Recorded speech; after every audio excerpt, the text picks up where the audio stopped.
حضرت آپ کے بیانات سن کر دوسری شادی کا ارادہ کیا ہے الحمدللہ. یہ الحمدللہ انہوں نے لکھا ہے. اہلیہ بھی اور سسرال والے بھی راضی ہیں مگر کوئی بیوہ یا طلاق یافتہ مل نہیں رہی. حضرت کوئی ایسا ادارہ بتائیے جس میں یہ خاتون کے رشتے مل جائیں یا آپ کوئی رشتہ بتا دیں.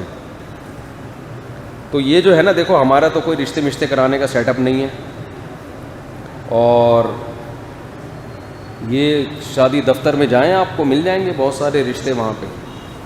آپ نے ارادہ کیا ہے تو اب آپ نے ارادہ کیا ہے نا تو اب آپ تلاش بھی کریں. آدھا کام ہو گیا, آدھا رہ گیا. اور کمال ہے آپ کے سسرال والے راضی ہیں. حیرت ہے, سسرال تو اسرائیل کہلاتا ہے آج کل, اور داماد ایسے ہوتے ہیں جیسے فلسطینی. ٹھیک ہے, بڑے نیک سسرال والے ہیں. اصل مسئلہ یہ ہے کہ دیکھیں رشتہ تو مل جائے گا, آپ جب تلاش کریں گے کہیں نہ کہیں مل جائے گا. بہت لوگ ضرورت مند ہیں.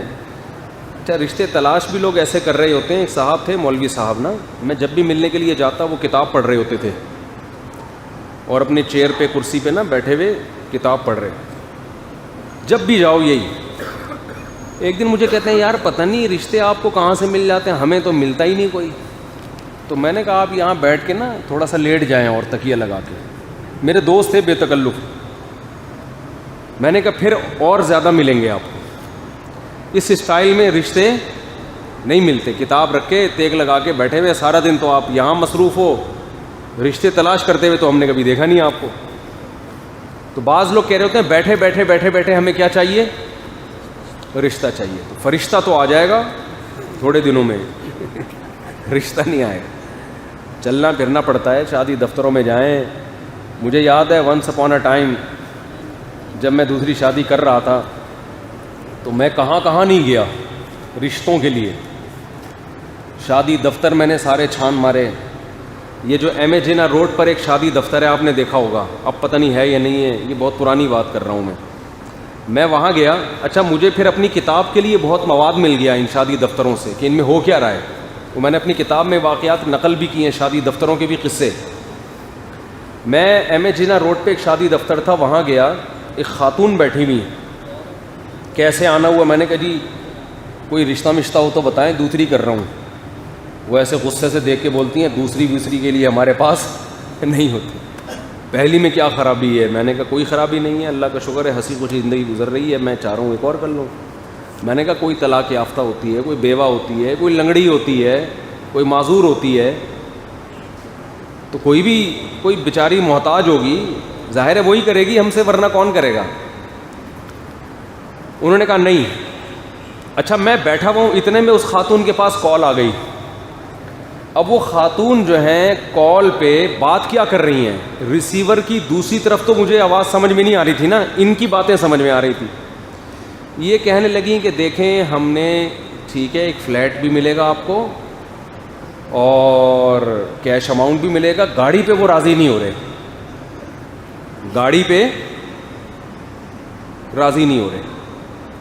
یہ باتیں ان کی فون پہ ہو رہی ہیں. فون رکھا, میں نے کہا محترمہ 2-3 باتیں آپ سے پوچھنا چاہتا ہوں, یہ کس کی بات ہو رہی ہے. اگرچہ اچھا نہیں, اگلے کو غصہ بھی آ سکتا تھا, میرا فون ہے آپ کیوں پوچھ رہے ہیں. میں نے کہا میں ایک رائٹر ہوں, مجھے کچھ خبریں بھی چاہیے ہوتی ہیں, تو یہ کیا ہو رہا ہے, کیا یہ لڑکی والے مانگ رہے ہیں فلیٹ بھی چاہیے, کیش اماؤنٹ بھی چاہیے, گاڑی بھی چاہیے لڑکی والوں کو نا, کیونکہ ہمارا تو سیٹ اپ یہی ہوتا تھا, ہم جہاں جا رہے ہیں لڑکی والے کہتے تھے یہ بھی چاہیے وہ بھی چاہیے. تو ہم نے کہا سب جگہ یہی سسٹم چل رہا ہو, اور لڑکی والوں کو چاہیے تو سمجھ میں بھی آتا ہے, کیونکہ خرچہ شریعت میں کس کے ذمے ہے, مرد کے ذمے. ان تبتغوا باموالکم, قرآن کہہ رہا ہے پیسے خرچ کر کے رشتے تلاش کرو. تو وہ میں ایم اے جینا روڈ کا واقعہ سنا رہا تھا کہ وہ خاتون نا بات کر رہی ہے فون پہ کہ فلیٹ چاہیے, گاڑی نہیں, گاڑی پہ راضی نہیں ہو رہے, پیسوں پہ بھی پتہ نہیں 2.5-3 لاکھ, اور فلیٹ پہ بھی راضی کر لیا. تو میرا خیال یہ تھا کہ یہ لڑکی والوں کا مطالبہ ہے کس سے, لڑکے سے, کہ یہ کچھ ہمیں مہر میں چاہیے. میں نے ان سے پوچھا یہ کیا کہانی چل رہی ہے. انہوں نے کہا کہ اصل میں لڑکے کا مطالبہ ہے کہ میں لڑکی سے شادی اس صورت میں کروں گا کہ یہ سارا جہیز مجھے مل جائے. آپ معاشرہ دیکھ رہے ہیں کدھر کو جا رہا ہے؟ نہیں آ رہی سمجھ میں بات؟ لڑکیوں کو کوئی بھی ڈھنگ کا آدمی مل جائے نا، پوری دولت لٹانے کے لیے لڑکیوں کے ماں باپ تیار ہے، داماد انسان کا بچہ مل جائے ہمیں بس، کوئی بات نہیں، پیسہ دے دیں گے ہم. یہ چل رہا ہے مارکیٹ میں. اور جو دوسری کے لیے گیا ہوا ہے وہ لنگڑی لولی مانگ رہا ہے. اب فلسفہ سمجھ میں آیا 4 شادیوں کا؟ نہیں آ رہی بات؟ وہ یہ شرطیں نہیں لگا رہا، وہ تو کہہ رہا ہے میں خرچ کروں گا. تو جب 2-3 شادیوں کا معاشرے میں رواج ہوتا ہے، مرد کا معیار گرتا ہے، عورت کا معیار بڑھتا ہے. یہ واقعہ میں اس لیے سنا رہا ہوں آپ کو. تو میں نے ان سے کہا کہ یہ کیا ڈرامہ ہو رہا ہے؟ تو لڑکی والے فلیٹ کیوں دے رہے ہیں اس بے شرم انسان کو؟ انہوں نے کہا پہلے ہی لڑکی کی عمر 30-35 سال ہو گئی ہے، اب ایک ڈھنگ کا رشتہ آیا ہے تو اب وہ مجبور ہیں، تو فلیٹ دینے پر لڑکی والے آمادہ ہو گئے. اور اچھا لڑکی والے بھی عجیب ہیں، اکلوتے میاں پہ سارا کچھ قربان کرنے کے لیے تیار ہیں، دوسری کے لیے کوئی ڈھنگ سے کر کے نہ فلیٹ مانگ رہے ہیں، بلکہ وہ دے رہے ہیں، وہ گاڑی بھی دے رہا ہے.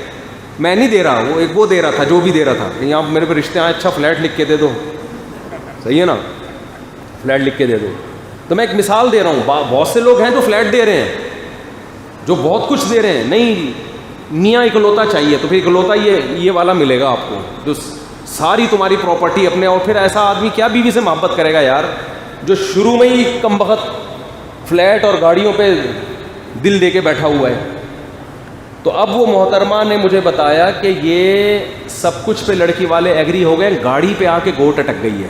لڑکا ضدی ہے، کہہ رہا ہے گاڑی چاہیے، لڑکی والے کہہ رہے ہیں گاڑی ہم افورڈ نہیں کر سکتے. تو میرا خیال یہ تھا، میں نے کہا لڑکی کتنی پڑھی لکھی ہے؟ انہوں نے کہا ماسٹر کیا ہوا ہے لڑکی نے، ایم اے کیا ہوا ہے. میرا خیال تھا لڑکا کم از کم PhD ہوگا جو اتنے نخرے کر رہا ہے.